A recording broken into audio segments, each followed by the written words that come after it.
Obrigada, bom dia a todos. Nessa manhã que aqui começa a aparecer o sol, eu acredito que aí com vocês também está assim, né? Então tá ótimo. Vamos dar início ao nosso tema dessa manhã, é a soberania do amor, que gira em torno de uma carta de Paulo de Tarsos em função da comunidade de Corintos. Então essa carta está em 1 Coríntios, capítulo 13, e nós vamos conversar um pouquinho sobre essa questão do amor na nossa vida. E peço a vocês que estão aí na casa de vocês, que vocês pensem sobre a função do amor em nossa vida. Qual é a função do amor em nossa vida? Então nós vamos conversar um pouco essa manhã sobre as questões do amor em nossa vida. Vamos lá. No livro de Emmanuel, aquela série, aquela coletânea que a FEB fez para nós sobre os diversos evangelhos, e precisamente no Evangelho por Emmanuel, volume 6, que vai falar sobre as cartas de Paulo, é interessante que o Emmanuel ele coloca que Paulo de Tarso, que nós sabemos que é o apóstolo dos gentios, ele, ao que parece, ele demonstra uma grande afeição, um grande carinho pela comunidade de Corinto, porque ele visitou essa comunidade por diversas vezes, e por diversas vezes Paulo de Tarso, ele permaneceu um longo período dentro dessa comunidade, ficou lá durante um longo período. Diz ainda Emmanuel que nessa coletânea da FEB, bem verdade, que em comparação às cartas destinadas a outras comunidades, só a comunidade de Coríntios, né, elas somam 693 versículos. Por aí a gente vê o quanto que Paulo de Tarso ele estava envolvido e o quanto que ele parece ter gostado muito e dedicou muito tempo a esta comunidade, desta região, dessa cidade de Corinto.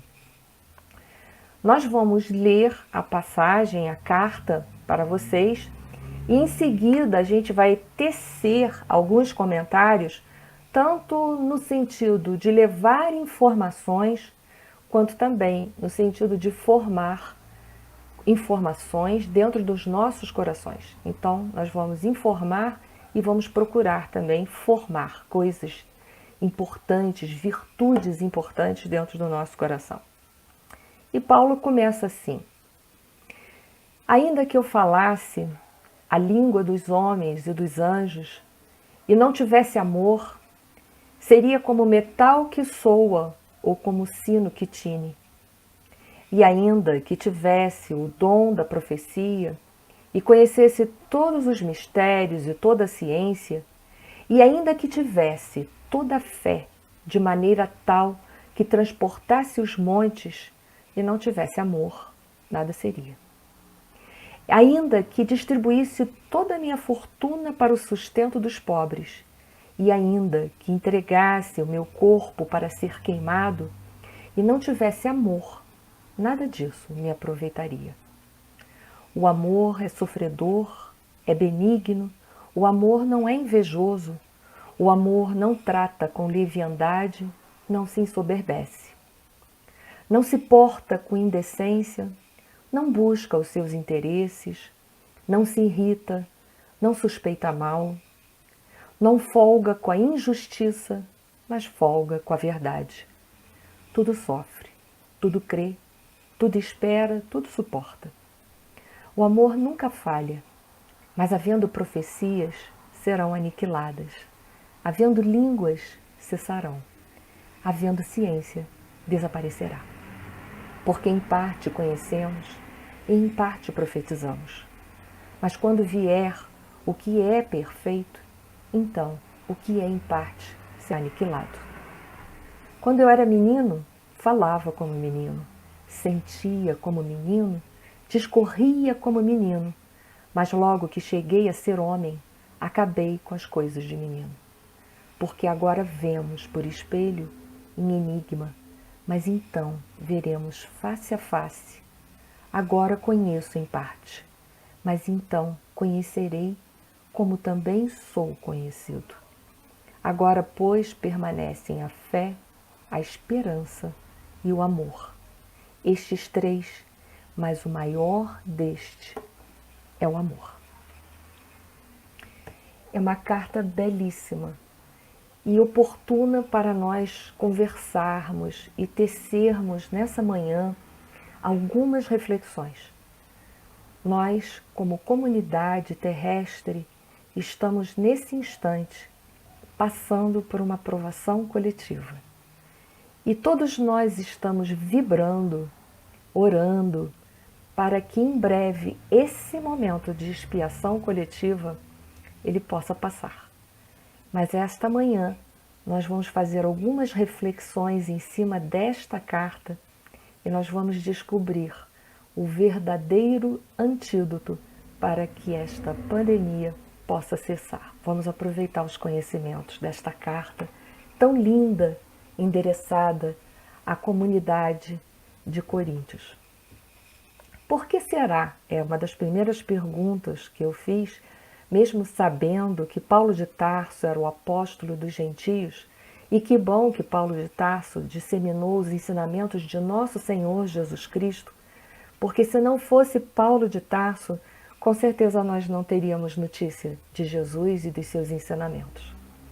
Mas eu me fiz essa pergunta, por que Paulo de Tarso ele resolveu ir a uma comunidade na Grécia e instalar lá esta igreja, justamente nesta localidade que nós vamos conversar alguns aspectos que eu peço a vocês que transporte esses aspectos também para a realidade nossa hoje, para a nossa realidade do século XXI. Por que será que Paulo de Tarso resolveu plantar uma igreja em Corinto? É a primeira pergunta que eu fiz. E aí eu fui buscar subsídios para as respostas. Uma delas é a razão geográfica. Olha que interessante. Corinto era uma cidade grega de grande importância. Ela ficava bem próximo de Atenas, e Atenas era a capital da Grécia. E nós sabemos que a Grécia era a capital intelectual do mundo. Olha que interessante. Grécia era a capital intelectual do mundo. Com certeza lá moravam muitas pessoas que se vangloriavam do seu estado intelectual e que, portanto, se sentiam superior a todas as outras criaturas do resto do mundo. Uma outra razão, que nós vamos continuar falando as razões, mas vamos também fazer uma reflexão sobre o panorama atual do século XXI. Uma outra razão social para Paulo de Tarso implantar uma igreja em Corinto é que Corinto ele tinha uma grande importância, porque a maior parte do comércio entre o Oriente e o Ocidente do Mediterrâneo optava por passar por Corinto. Então, Corinto era uma cidade muito visitada, que sempre tinha uma grande quantidade de estrangeiros. Então, por ali perpassava uma porção de pessoas de diversos pontos do mundo, daquele contexto, daquele ano, daquela atualidade. E aí a gente vai continuando a pensar sobre isso. Uma razão cultural para Paulo de Tarso ter implantado esta igreja na cidade de Corinto. Corinto era uma cidade marítima, mas, portanto, uma cidade portuária, e que naquela época a rota comercial, como a gente viu, ela era muito importante, porque todo o comércio do mundo passava por ali. Novamente, muitas pessoas passavam por ali. E talvez vocês já estejam em casa falando assim, ele implantou ali porque ali passava muita gente levaria a notícia do Cristo. Também é uma das razões. Outra razão é que ela tinha uma tradição esportiva. Então, Corinto era também uma cidade de grande importância na área do esporte. Então, ela era muito visitada. O fluxo de pessoas em Corinto era muito grande. E vinham pessoas dos mais diversos interesses do mundo afora visitar essa cidade. Aí vocês vão falar assim, vocês devem estar pensando, que bom, né? Uma das razões pelas quais o cristianismo foi difundido. Também, mas nós vamos ver mais um pouquinho sobre o que representava essa cidade também. Pela sua abertura a novas ideias, claro, Corinto era uma cidade altamente intelectual, como a gente viu. E um dos hobbies dessa cidade, daquelas pessoas, daquela comunidade, eram ir às praças públicas ouvir os grandes filósofos e pensadores exporem as suas ideias. Então a gente já vê que aquela comunidade ela tinha sede intelectual. Mas vamos seguindo. Uma razão moral, é aí o fulcro da questão, uma razão moral. Embora Corinto fosse uma cidade acentuadamente intelectual, era ao mesmo tempo profundamente depravada moralmente. E aí é que vai a grande necessidade e também o grande desafio de Paulo de Tarso. É aí que eu quero que vocês parem para pensar. Era uma cidade profundamente intelectual, mas tinha uma grande inversão de valores, porque era profundamente depravada moralmente. E justamente Paulo de Tarso decide implantar uma igreja nesta cidade. Olha só. Então a razão espiritual, ela começa a surgir porque aquela cultura era uma cultura politeísta de muitos deuses. E Paulo de Tarso, em meio a esta confusão, ele decide, ele vê a real necessidade e implanta ali uma comunidade cristã. Olha que interessante. Emmanuel, muito interessante é a gente compreender, né? Emmanuel fala também dessas necessidades, da implantação dessa igreja nessa cidade no livro Paulo Estevão e reforça, dentre muitos aspectos, esses aspectos que nós colocamos ali, de levar o cristianismo primitivo para aquela comunidade tão necessitada. Era uma comunidade rica, porque era uma cidade portuária, uma cidade intelectual, uma cidade esportiva. A prosperidade material não faltava naquela cidade, nem a prosperidade intelectual. Mas ali existia uma carência imensa de valores morais. Então, uma das lições que Paulo de Tarso deixa para a gente nessa carta é que nós devemos semear amor onde ele não existe. E quando a gente fala isso, a gente não está falando de uma grande comunidade como uma cidade, um país, mas nós estamos falando da comunidade do nosso coração. Nós estamos falando da comunidade da nossa família terrestre.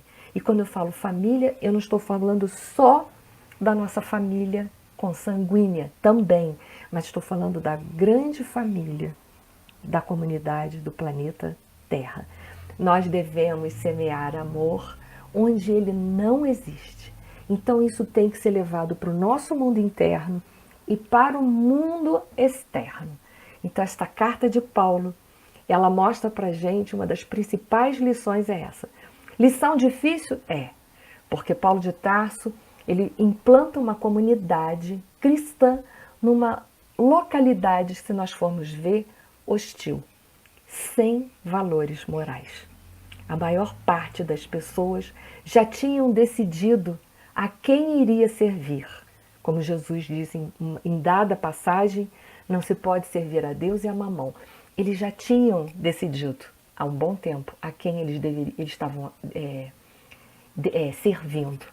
Então era uma comunidade altamente intelectual, cheia de si próprios. E lá então, Paulo de Tarso leva a mensagem de nosso Senhor Jesus Cristo, toda permeada de amor, de abnegação, de renúncias de nós mesmos. Então, devemos semear amor onde ele não existe. Essa é a nossa primeira reflexão. Por isso eu abri a nossa conversa dessa manhã. Qual era a importância do amor em nossas vidas. E disse também para todos vocês que aqui, nesta carta de Paulo, maravilhosa, nós encontraríamos o antídoto para o nosso momento atual de sofrimento. Vamos seguir? Esta carta, ela é dividida didaticamente em 3 seções, ou em 3 partes fundamentais. A primeira parte dela vai estar falando sobre a futilidade dos dons sem o fruto do amor. A segunda parte, a natureza do amor em si. A terceira parte, o caráter eterno do amor em contraste com todos os dons que são temporais. Olha que interessante. São 3 fases que nós vamos estar conversando e que eu peço a vocês o máximo de envolvimento possível para me ajudar e também aproveitarmos o máximo desse momento juntos e dessa carta maravilhosa. Começando então, a primeira parte dessa carta vai falar sobre a futilidade dos dons sem o fruto do amor. E ele começa assim, ele abre maravilhosamente essa carta, já nos trazendo uma linguagem de impacto muito grande. Ainda que eu falasse a língua dos homens e dos anjos e não tivesse amor, seria como metal que soa, ou como sino que tine ou retine. Emmanuel, no livro maravilhoso Ceifa de Luz, capítulo 29, ele vai falar sobre a compreensão desse primeiro versículo, mostrando que nós podemos, aqui, inserido nesse mundo material, conhecermos e nos sentirmos grandes e vaidosos por conhecermos e sabermos falar diversas línguas. O homem pode saber, pode ser um grande poliglota. Ele pode até mesmo saber como se comunicar com o plano espiritual. Mas o que Paulo está nos dizendo aí?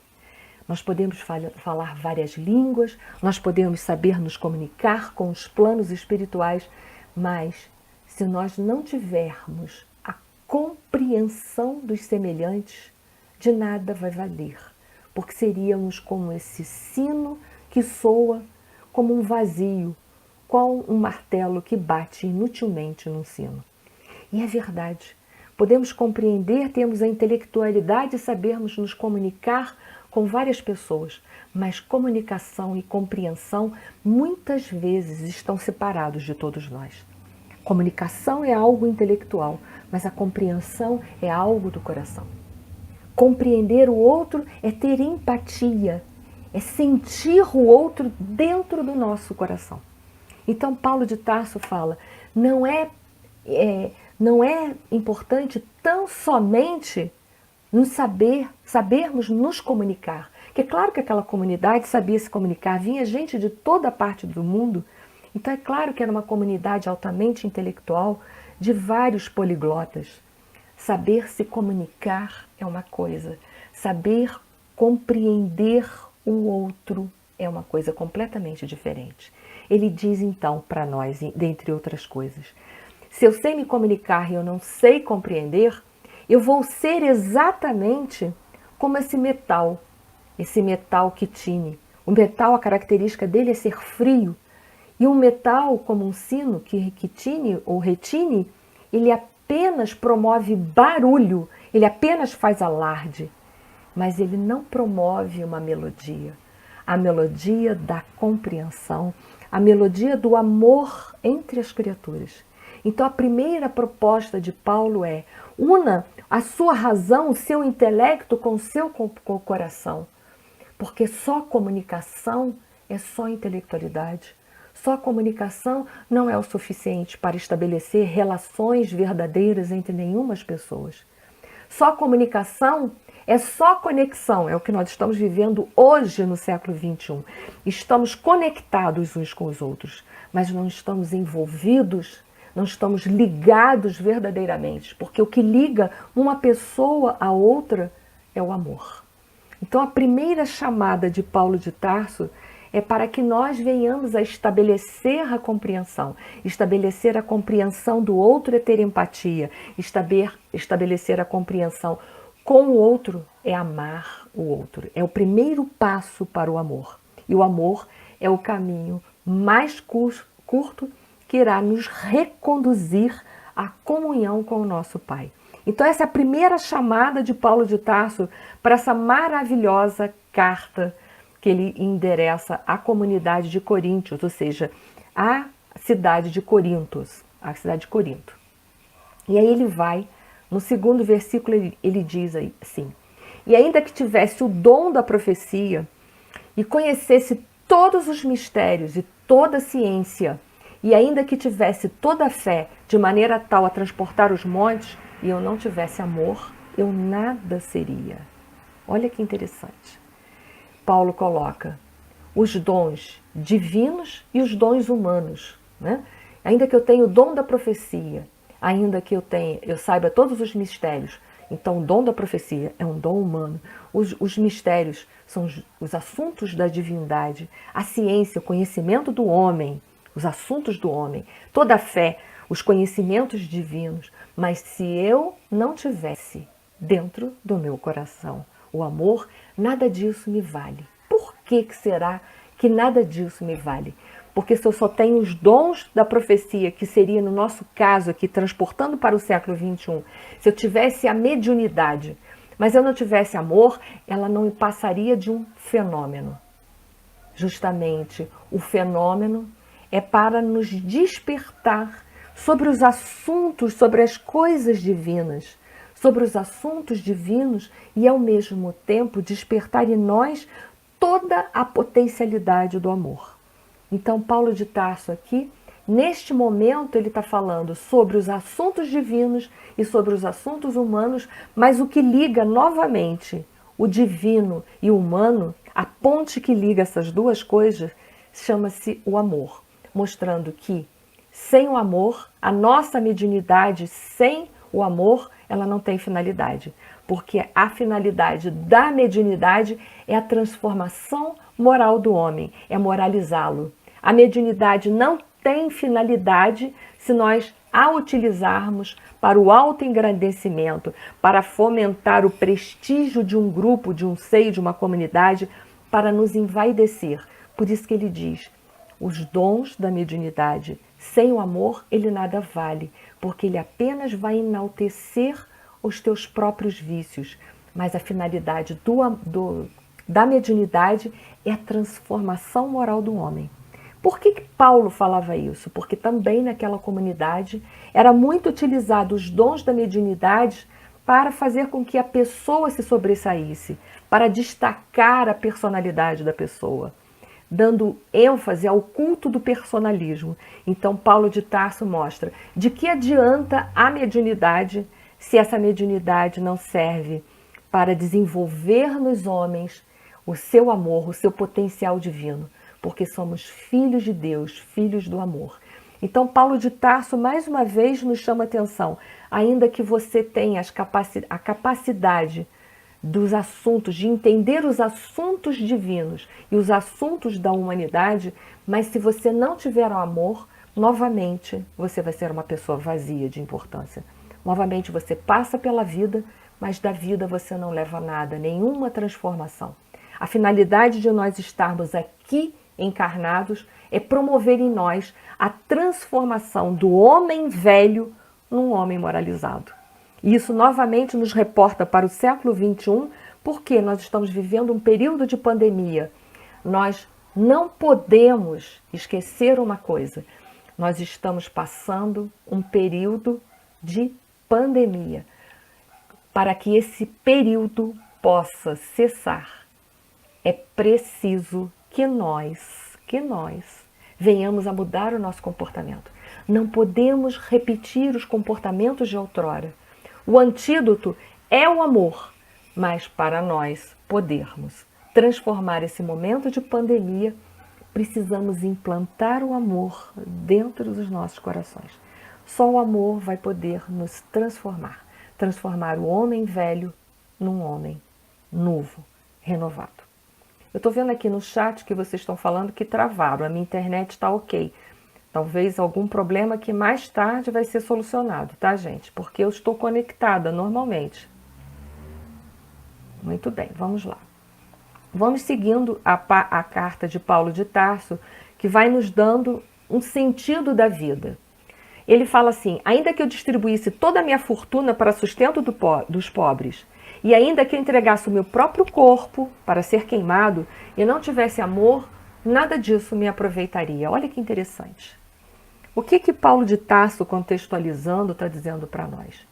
Mesmo que eu dê toda a minha riqueza, que eu distribua tudo aquilo que eu tenho, né, através de um programa de ajuda social, para ajudar as outras pessoas, ou que eu faça a caridade pelo simples fato de fazer, mas, ainda que eu dê até meu corpo, eu dê o meu próprio corpo, ofereça meu próprio corpo, a minha própria vida para tudo isso, mas se eu não desenvolver o amor dentro de mim, eu não estarei fazendo nada mais, nada menos do que visando a minha própria autoexaltação e a minha própria glória.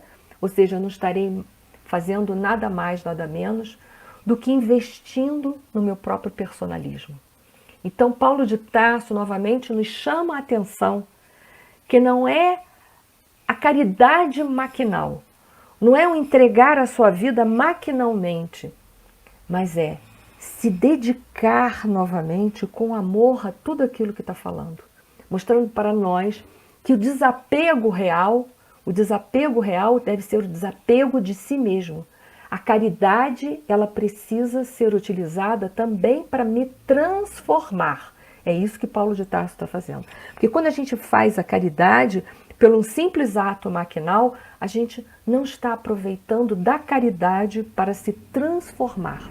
E é interessante a gente voltar nesse assunto sobre a caridade como alavanca de transformação, porque ela foi colocada assim por Kardec, como alavanca de transformação, como alavanca de salvação, a gente reportar para uma obra espírita intitulada Voltei, que vai falar do irmão Jacó. O irmão Jacó, ele deixa para nós grande exemplo da sua própria vida.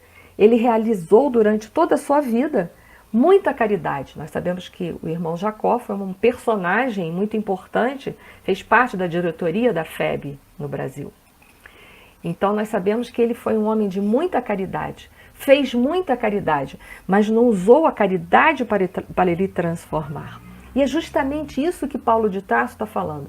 Eu posso distribuir toda a minha fortuna, estou fazendo no automático, posso até dar minha própria vida em função daquilo ali.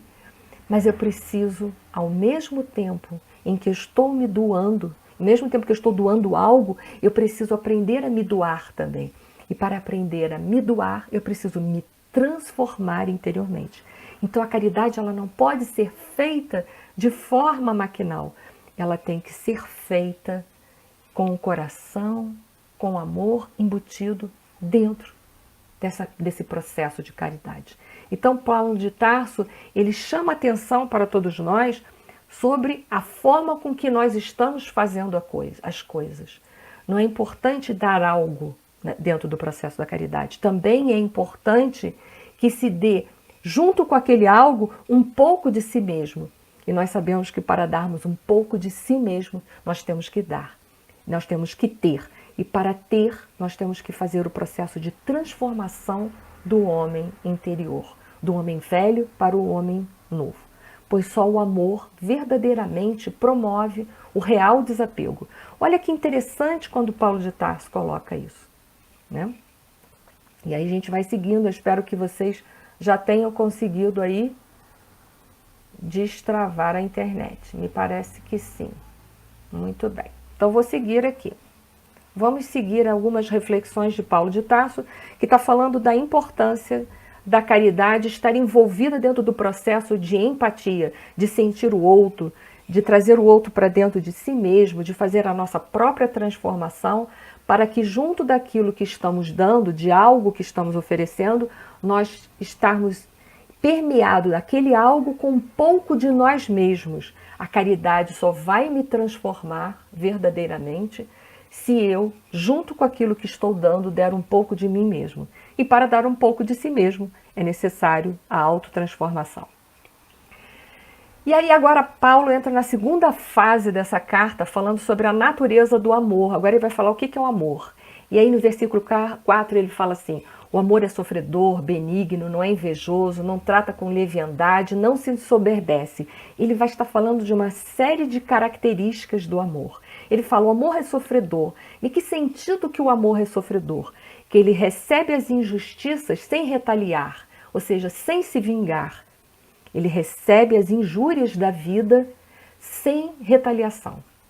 E aí ele fala, o amor também é benigno, então ele vai além dele ser sofredor, de receber as injustiças sem a vingança. Ele mostra, o amor é benigno, ele está acima de não se vingar. Quando ele fala da benignidade do amor, ele está falando que o amor está acima de não retaliar. Porque ser benigno ou agir de forma benigna para o próximo é falar, é ser bom para o outro apesar de. Então ele diz, o amor é sofredor, recebe as injúrias sem se vingar, mas o amor também é benigno, é aquele que vai amar o outro, vai ser bom para o outro, apesar de, mesmo que o outro não seja bom para nós. Então ele vai mostrando a evolução do amor. Primeiro a gente não se vinga, bem verdade, é aprender a lição de não se vingar. O segundo passo é aprender a ser bom, mesmo para aqueles que não são bons para o outro, para nós. E ele fala, o amor não é invejoso, então ele não deseja possuir e ter aquilo que o outro tem. O amor, muito pelo contrário, ele fica feliz, ele se sente feliz com o conforto, com a riqueza do outro, tanto a riqueza material, quanto a riqueza intelectual, quanto a riqueza espiritual do outro. Então o amor não inveja, o amor ele fica feliz, ele se alegra com as conquistas dos nossos irmãos, com a evolução do próximo, com o progresso do nosso irmão.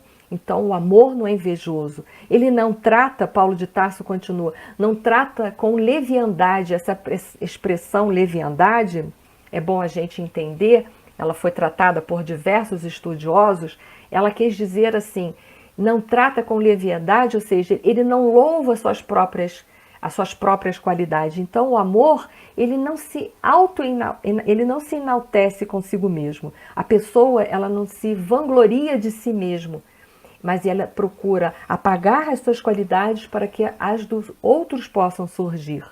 Então o amor, ele tem essa qualidade. Ele não se ensoberbece, diz Paulo de Tarso. Ou seja, ele não trata o outro sem importância. Ele trabalha com o outro, mostrando que o outro tem tanta importância e tem tanto valor quanto nós temos vossos próprios valores.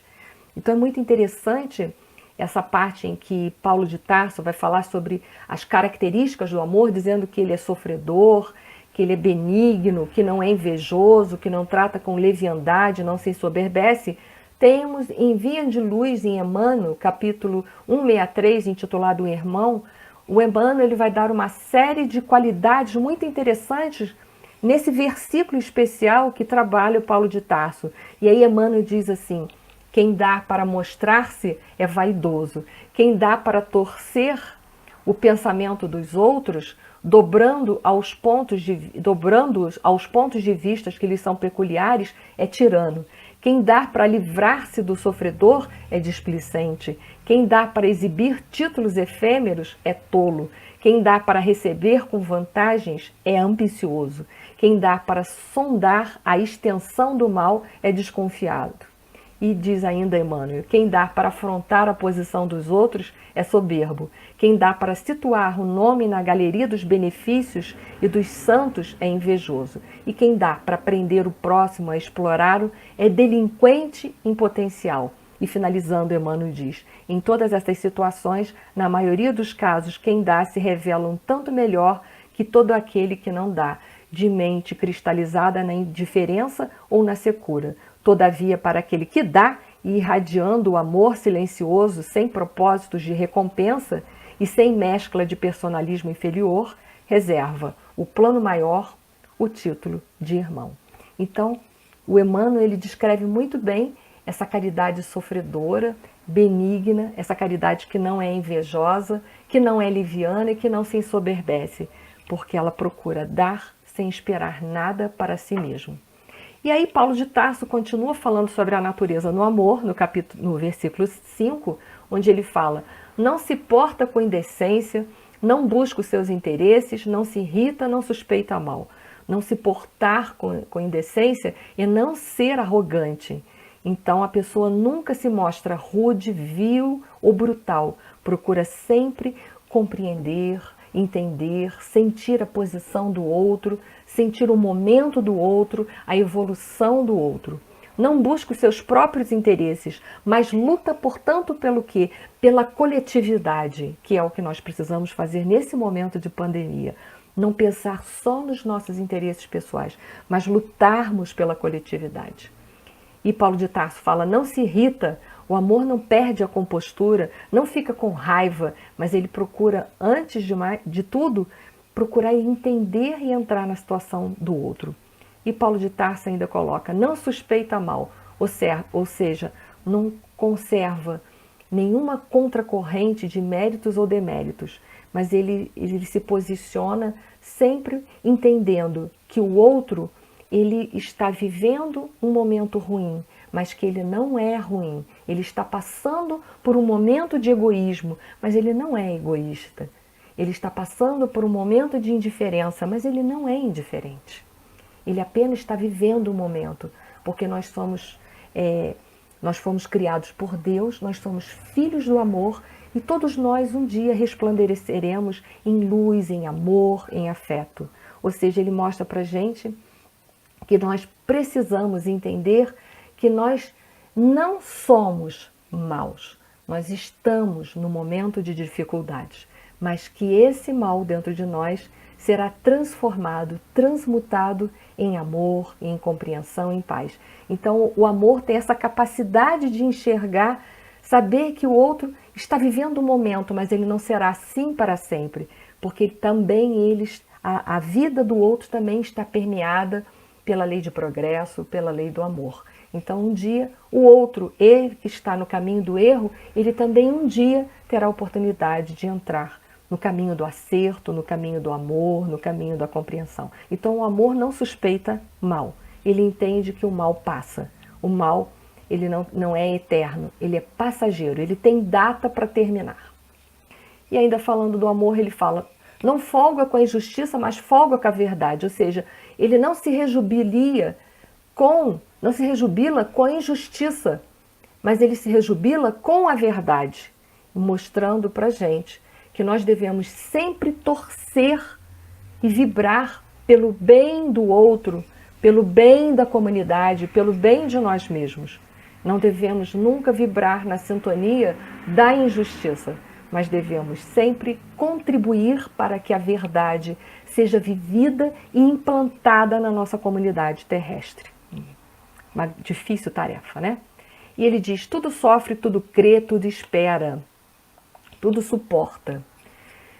Quando Paulo de Tarso ele fala tudo sofre, ele está se relacionando, mostrando que o amor, quando ele fala em tudo sofre, ele fala dos quatro tudo, né? Aqui ele vai falar dos quatro tudo do amor. Tudo sofre, tudo crê, tudo espera, tudo suporta.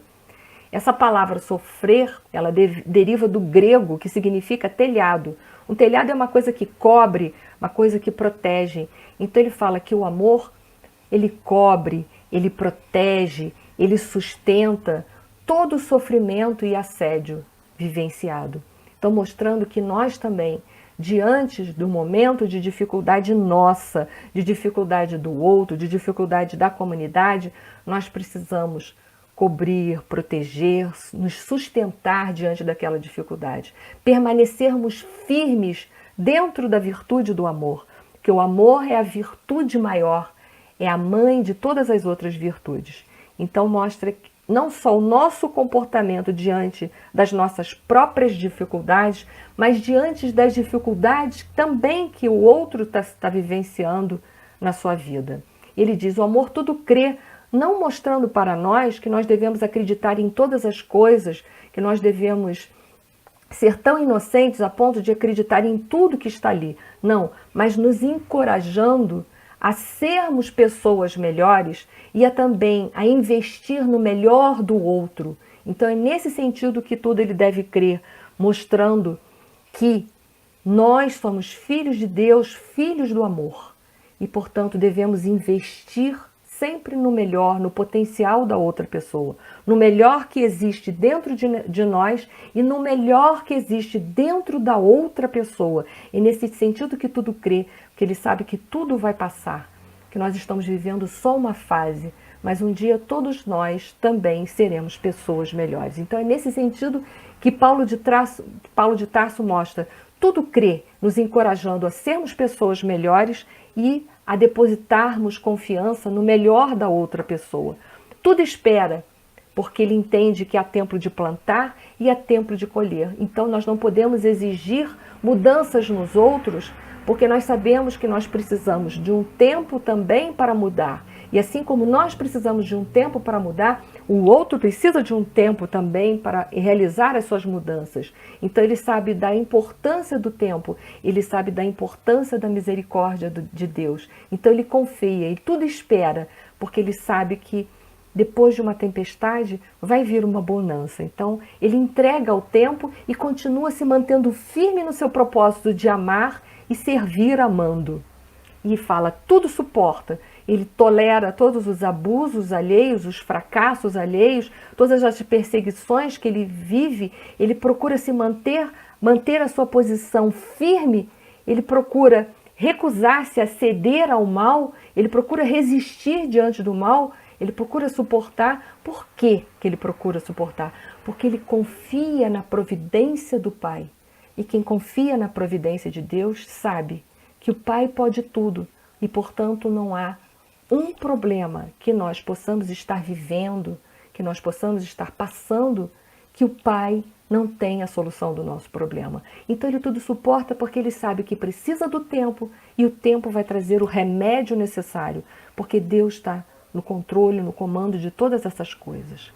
E finalmente, então, Paulo encerra a sua carta com o caráter eterno do amor, em contraste com a temporalidade das coisas humanas. E ele diz, o amor nunca falha, mas havendo profecias serão aniquiladas, havendo línguas cessarão, havendo ciência desaparecerá.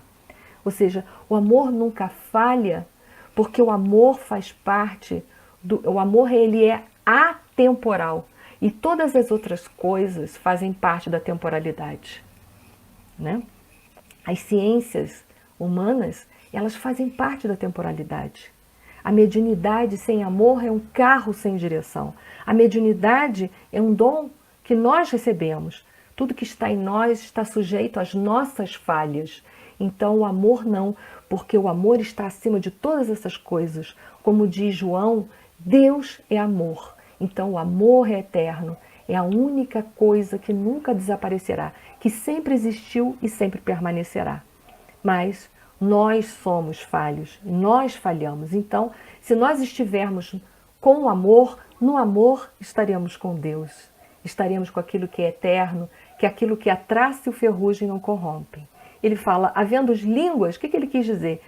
Havendo línguas, está falando da comunicação. Só comunicação a gente já viu lá no início das colocações da carta de Paulo. Só línguas, só comunicação não é suficiente. É necessária a compreensão. Senão a comunicação se transforma numa verdadeira torre de Babel. Então nós sabemos que o amor, né, as línguas, a comunicação sem o amor, ela não estabelece a compreensão. A ciência sem o amor de Deus, ela é compreensão limitada. Então a gente entende que o amor nunca falha nesse sentido. Só o amor pode nos conduzir aos verdadeiros valores reais que a traça e o ferrugem eles não corrompem. É muito interessante. E aí ele diz, porque em parte conhecemos, em parte profetizamos. O que ele quis dizer? O nosso conhecimento, ele é restrito. Conhecimento real, verdadeiro, só as leis de Deus, só o Pai verdadeiramente sabe de todas as coisas. Por isso que em parte conhecemos, em parte profetizamos. Tudo que é nosso é temporal, eterno, verdadeiro, só o Pai. E Deus é amor. Eterno e verdadeiro, então, portanto, só o amor. Por isso ele insiste em chamar o amor para a nossa vida, para que nós possamos ser forrados e permeados por uma virtude que é atemporal, que a traça e ferrugem não corrompem. E aí ele fala, mas quando vier o que é perfeito, então o que é em parte será aniquilado. Ele está falando da nossa imperfeição e da temporalidade de todas as coisas, mostrando que quando verdadeiramente o reino de Deus se estabelecer aqui na terra, será aniquilado todas as ilusões humanas. Então ele está falando de uma progressão de uma ideia e ao mesmo tempo mostrando a importância do amor nas relações humanas, nos conhecimentos humanos, em todas as questões, em todos os âmbitos da humanidade, a importância do amor está embutido. E aí Paulo fala, finalizando, quando eu era menino, falava como menino, sentia como menino, discorria como menino, mas logo que cheguei a ser homem, acabei com as coisas de menino. Então Paulo fala, quando eu era menino, falava, eu me expressava, portanto, de forma imatura. Não tinham a compreensão necessária do meu caráter humano e do caráter humano do outro.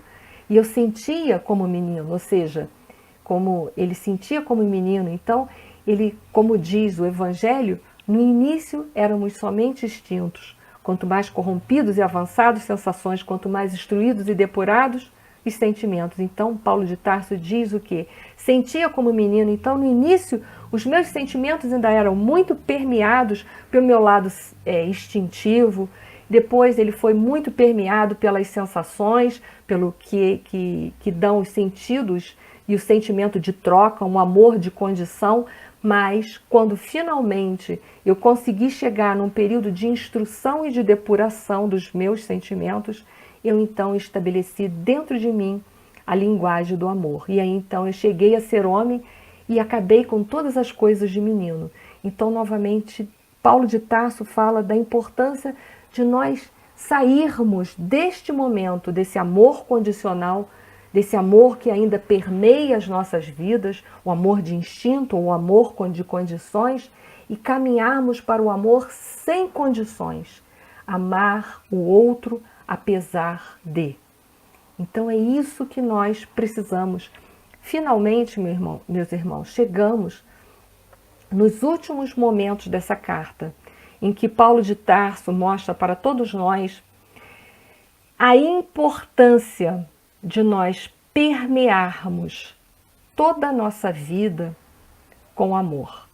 Mas não mais esse amor em condição que nós estamos vivendo. Porque o nosso amor é em condição ainda.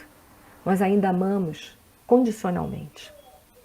Paulo de Tarso está nos exortando, nesse instante, no final dessa carta, para começarmos a amarmos sem condição. Ser bom mesmo para aqueles que não são. Sermos justos mesmo para aqueles que não são justos. Fazermos a caridade não como um ato maquinal, mas estarmos embutido o amor que temos em nosso coração. Fazermos a caridade com o corpo e com a alma.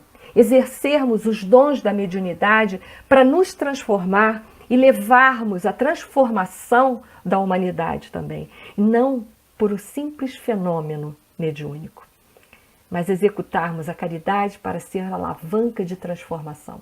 Ou seja, mostrando sempre que tudo o que nós fizermos deve estar permeado pelo amor.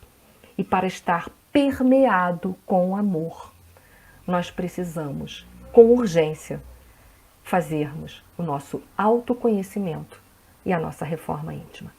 As relações humanas serão melhores quando nós decidirmos nos melhorarmos. Esse planeta será um planeta melhor quando nós decidirmos melhorar.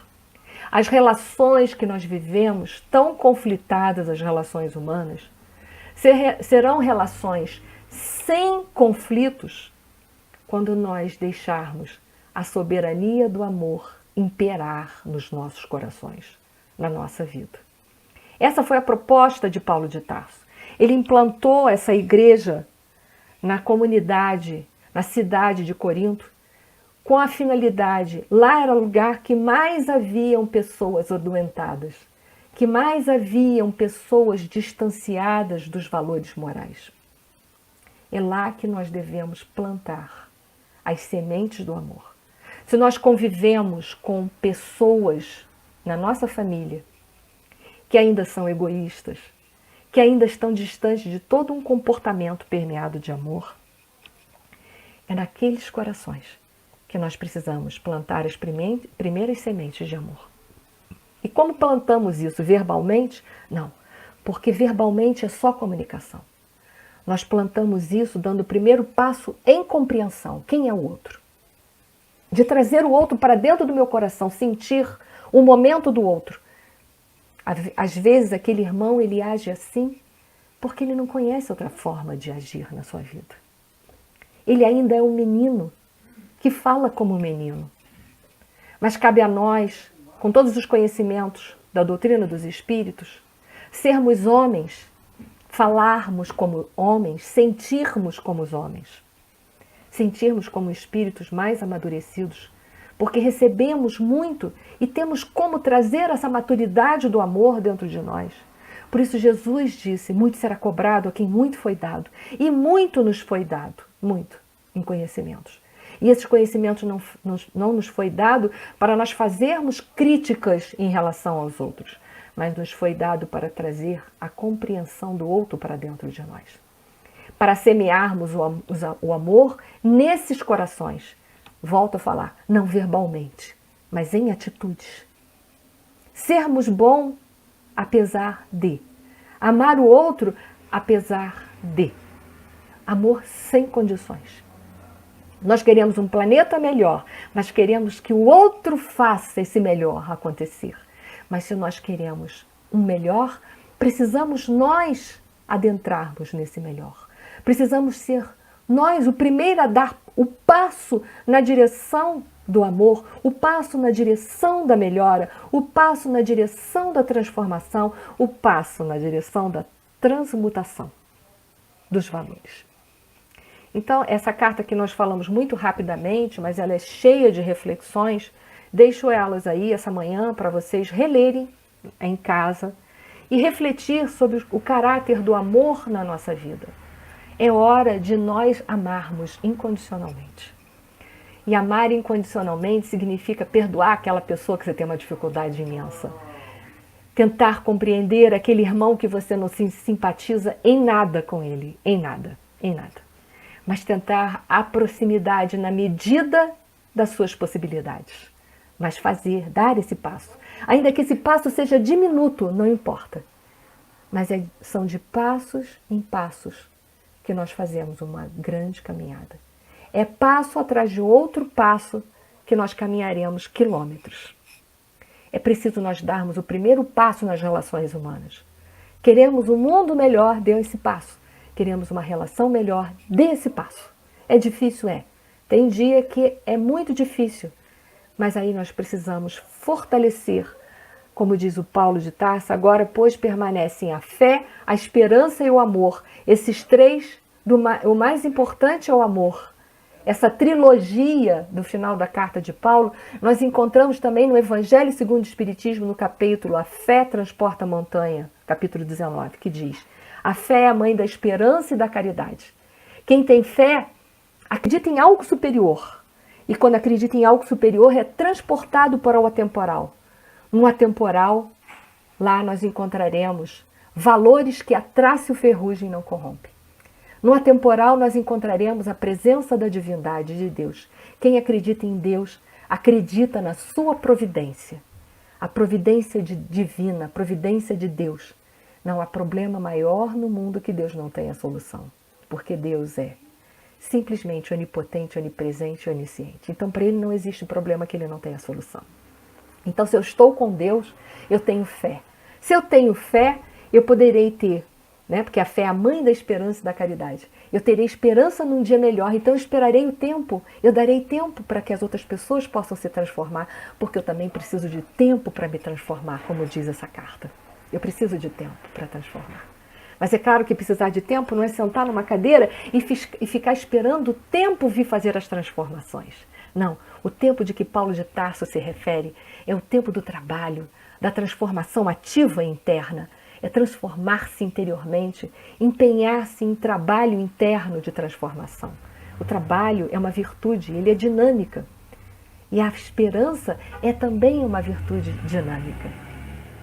Então, esperar não é de ficar sentado parado, mas é de esperançar, é de trabalho, é de algo mais. Portanto, se eu tenho fé, eu tenho esperança, porque eu sei que no futuro tudo vai se estabelecer. Mas eu preciso trabalhar o amor dentro de mim para encontrar a ressonância do amor e poder ficar aqui nesse planeta e poder ser ao mesmo tempo amparada pela ressonância do amor, né? Não adianta eu plantar espinhos e ficar esperando colher frutos. Então, a fé é a mãe da esperança e da caridade, mas a caridade sem o amor, ela é apenas um ato maquinal da minha parte. A caridade deve ser exercida como Kardec nos ensinou, como alavanca transformadora. Por isso que fora da caridade não há salvação. A caridade, se não me transformar, ela não será a minha salvação, ela não me salvará. A caridade é para nos transformar em homens melhores. Então lembre-se, quando a gente estiver fazendo a caridade, não adianta eu dar tudo que eu tenho, dar até mesmo a minha própria vida, mas se eu não tiver amor, eu nada serei. Porque eu não me transformarei, então eu nada serei, eu nada levarei, eu nada conquistarei. Então, gente, essa manhã que nós possamos levar essas reflexões e eu desejo paz e luz para todos vocês e muita força e perseverança para amar. Amar é preciso, é necessário, é necessidade urgente. Muito obrigada a todos. Uma manhã de paz e luz para todos vocês. Obrigada pela oportunidade.